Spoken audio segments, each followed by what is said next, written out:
Por volta do ano 133 a.C., a cidade de Éfeso contava com 500 mil de habitantes. Bastante pessoas, né?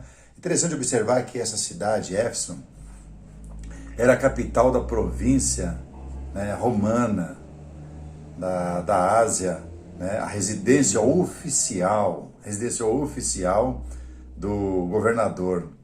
Ela estava situada em um lugar privilegiado da costa do Mediterrâneo, com um porto, né, de muito tráfego, uma importância, né, de via de comunicação com outras partes, né, o interior da Ásia Menor, né, e contribuía para aumentar o prestígio da cidade e tinha o culto, né, esse culto à deusa Diana. Provavelmente já ouviu falar que está lá no livro de Atos, capítulo 19, a grande deusa Diana, que o apóstolo Paulo passou pregando o evangelho e rapidamente começou a perseguição ao apóstolo Paulo, porque ele estava indo contra a adoração à grande deusa que caiu dos céus, e aí foi preciso entrar a autoridade, falou, olha, não está falando mal, né? E ficaram com medo de cair os seus negócios em torno da grande deusa Diana, mais ou menos com algum cenário que nós encontramos hoje no mundo religioso, onde existe a idolatria prostrada diante de algumas imagens criadas pelo homem. Isso é uma coisa antiga em termos de idolatria, né? Mas na história aqui, essa honra havia dado a eles, vamos dizer assim, um prestígio tão grande, envolveu muito dinheiro e ergueram uma grande estátua dessa deusa Diana, a deusa dos Efésios de toda a Ásia. Então vinha peregrino de todos os lugares para essa marcha de peregrinação para a adoração à grande deusa Diana, né? A deusa dos Efésios, que surgiu nesse período, né? Os devotos, né, vinham de todos os lugares. Então é interessante observar isso, né? Os peregrinos, eles falavam, né, que vinham de todos os lugares, trazendo as suas oferendas, e isso era uma coisa contínua, parecido com os nossos dias, como acabei de mencionar, né? No livro de Atos faz referência às duas visitas de Paulo a essa cidade de Éfeso. A primeira visita foi mais ou menos rápido, isso está em Atos capítulo 18, 19 a 21, mas a segunda prolongou por 3 anos. Então Paulo passou a primeira vez, a segunda ele ficou lá 3 anos pregando o evangelho, né? Um período dessa duração foi o suficiente para que pudesse pregar o evangelho naquela região. Daí surge a igreja de Éfeso, que nós conhecemos hoje, que inclusive Jesus falou sobre ela no livro de Apocalipse, né? Uma igreja que já estava desistindo do evangelho puro e seguindo parte, né, religiosa, mas não seguindo o evangelho puro. Parecido com os nossos dias hoje também. Muitos são religiosos, seguindo doutrinas que vêm do homem e não estão seguindo o evangelho puro, né? Mas a parte mais importante que a igreja, nós precisamos entender que a igreja é a criação de Deus em Cristo. Na verdade, Deus já havia planejado isso há muito tempo. Deus esperou o momento certo, tudo em ordem, criou o homem, segurou o homem até a chegada de Cristo, de uma forma que Deus determinou e ele fez assim.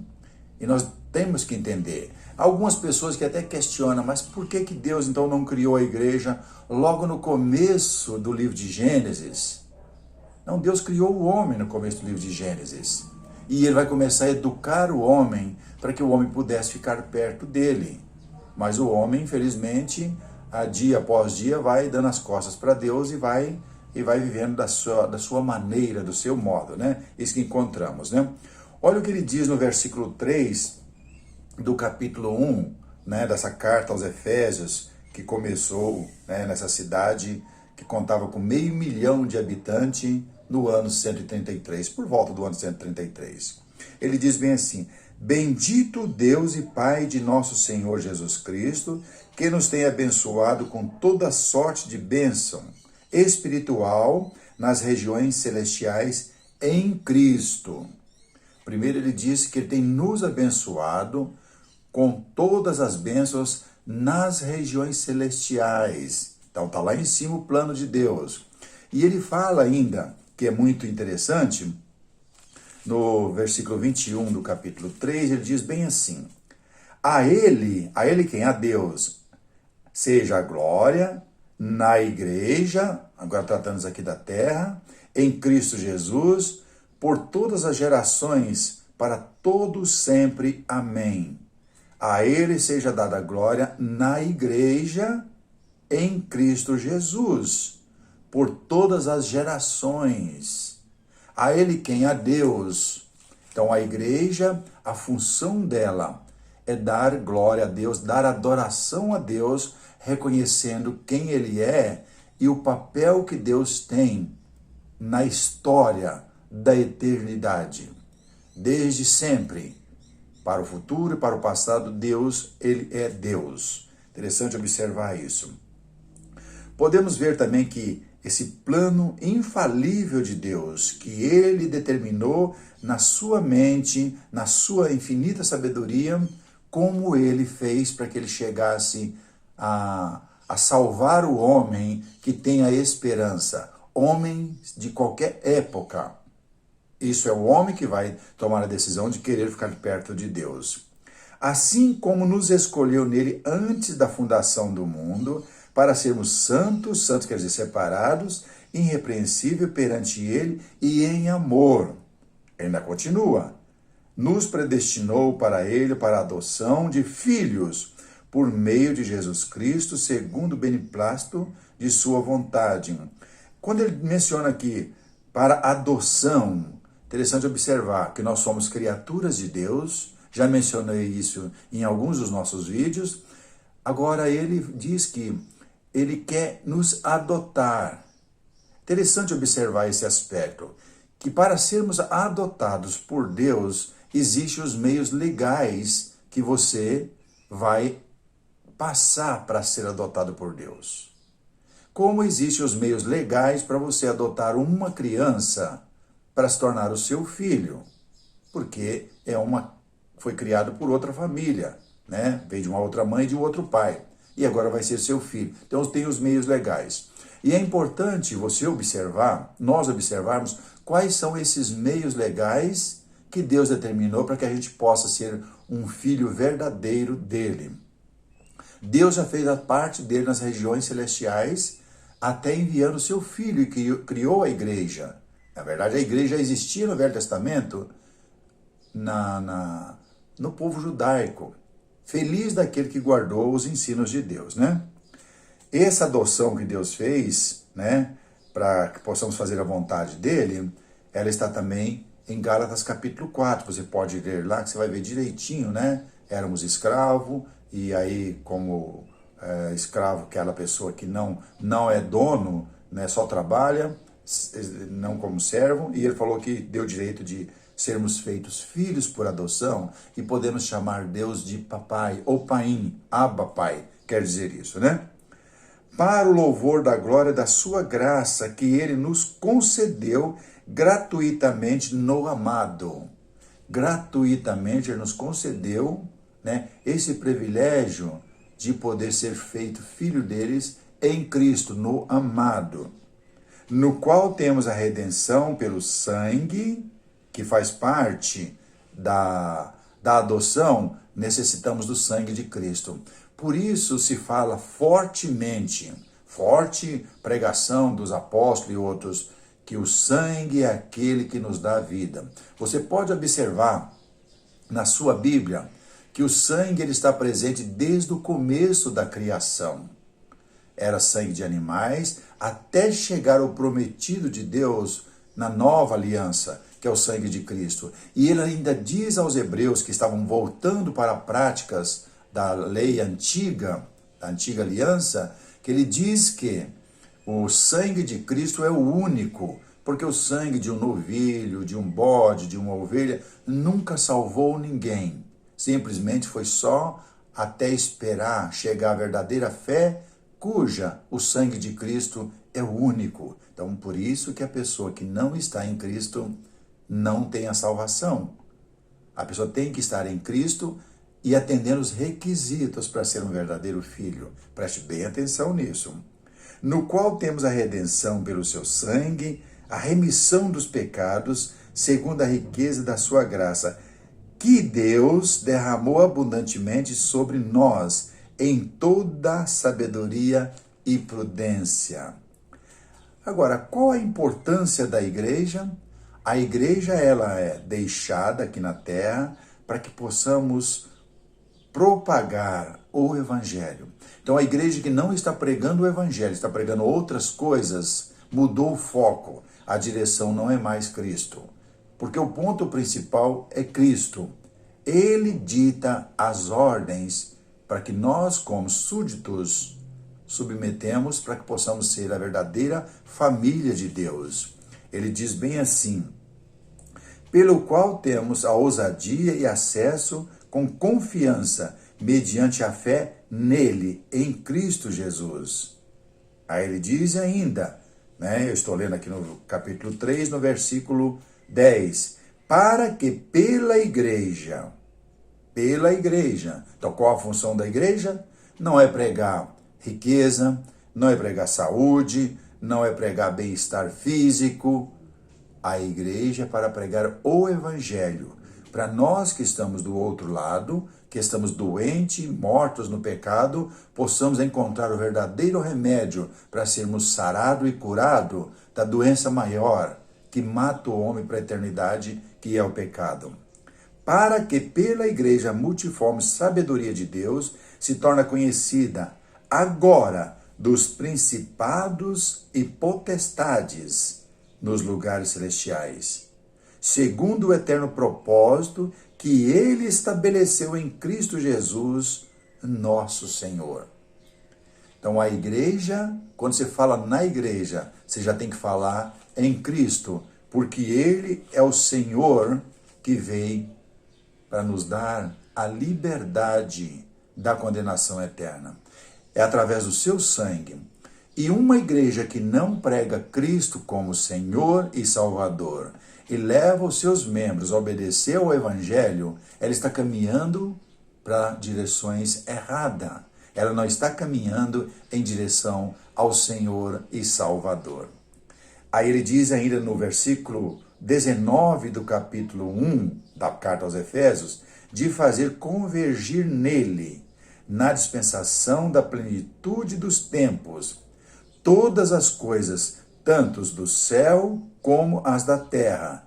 Nele digo, no qual temos também feitos herança de Deus, predestinados segundo o propósito daquele que faz todas as coisas conforme o conselho da sua vontade, a fim de sermos para louvor da sua glória, nós, os que de antemão esperamos em Cristo, em quem também vós, olha que interessante, depois que ouviste a palavra da verdade, o evangelho da vossa salvação, tendo nele também crido, fostes selados com o Santo Espírito da promessa, o qual é o penhor da nossa herança, até o resgate da sua propriedade, em louvor da sua glória. Depois que você ouviu o evangelho, a pessoa ouviu o evangelho da esperança e começou a praticar o evangelho, agora sim, agora está caminhando para ser adotado, para ser um verdadeiro filho de Deus. Mas, como nós podemos observar, os homens que se dizem sábios deram as costas para Deus, como lá na cidade de Éfeso, 133 anos antes de Cristo, onde tinha 500 mil de pessoas. Tinha a imagem, feita por mão de homens, da grande deusa Diana. E assim que o evangelho começou a ser pregado nessa cidade de Éfeso, foi um problema sério. A perseguição aos cristãos não param, porque iam cair na descrença. E nesse fato da pessoa ficar encolhido, não querendo praticar o evangelho, mas praticar somente uma religião qualquer, leva o homem a ficar longe de Deus e vem a descrença. Porque hoje, nos nossos dias, você há de concordar comigo, todo mundo quer ter uma religião. E às vezes tem uma religião, mas é uma religião que agrada a elite, que agrada a sociedade. Nessa ideia de agradar a sociedade é que vem a descrença no evangelho, como ele disse no versículo 13. Em quem também vós, olha que interessante, depois que ouvistes a palavra da verdade, aí ele aponta diretamente o evangelho da vossa salvação. Então, sem as palavras do evangelho, o homem não tem salvação. Sem obedecer os ensinos de Cristo no evangelho, que é a nova aliança deixada para todos os povos, o homem não tem salvação. Daí vem o cuidado que o apóstolo Paulo escreveu e os outros apóstolos de Cristo, de mostrar diretamente as palavras onde o homem pode caminhar com segurança. Isso vai fazer uma diferença enorme quando você pratica o evangelho. Aí você pode fazer a pergunta, mas José Carlos, onde eu congrego não estão pregando o evangelho puro e eu ainda não encontrei uma igreja que prega o evangelho puro. Olha, sabe que nós temos encontrado essa dificuldade mesmo. Não é em todos os lugares que você vai achar uma igreja que prega o evangelho puro. E mesmo que tenha alguma que começou pregando o evangelho puro, deixou o mundo entrar, né, as portas abertas, o mundo entrou e rapidamente o diabo começou a fazer o estrago e você não percebe, né? É como um câncer que corrói sem deixar dor e vai matando todo o corpo. Quando se descobre, já é muito tarde. O que tem que fazer? Você pode procurar ajuda, pode ver como pregar o evangelho puro e pode começar na sua casa, com a sua família. E assim comece a espalhar o evangelho puro. Eu estou aberto para ajudar você onde você estiver, através das redes sociais. Deus nos deu o privilégio muito grande de poder comunicar hoje com o mundo todo através das redes sociais. Até é interessante que nós podemos ajudar pessoas até de outras línguas, porque nós temos hoje o tradutor que nos ajuda muito a traduzir o que estamos falando para outra pessoa e traduzir o que a outra pessoa está falando com a gente. Parece difícil, mas não é impossível. Quando o apóstolo Paulo escreveu essa carta, por volta do ano 61, 62, né, que está lá em Apocalipse, essa carta aos Efésios, será que Paulo estaria pensando, olha, vai ser difícil essa carta chegar até o ano 2023, as pessoas estarem aprendendo? Chegou até hoje escrito, em papel.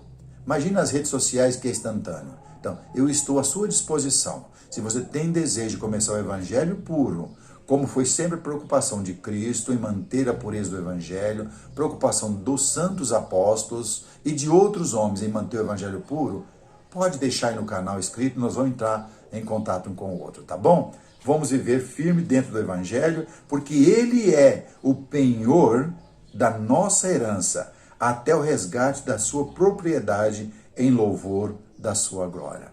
Que Deus nos abençoe a manter a pureza do evangelho, porque é através dela que nós vamos ser sarados do pecado que caminha para condenar o mundo inteiro. Que Deus nos abençoe.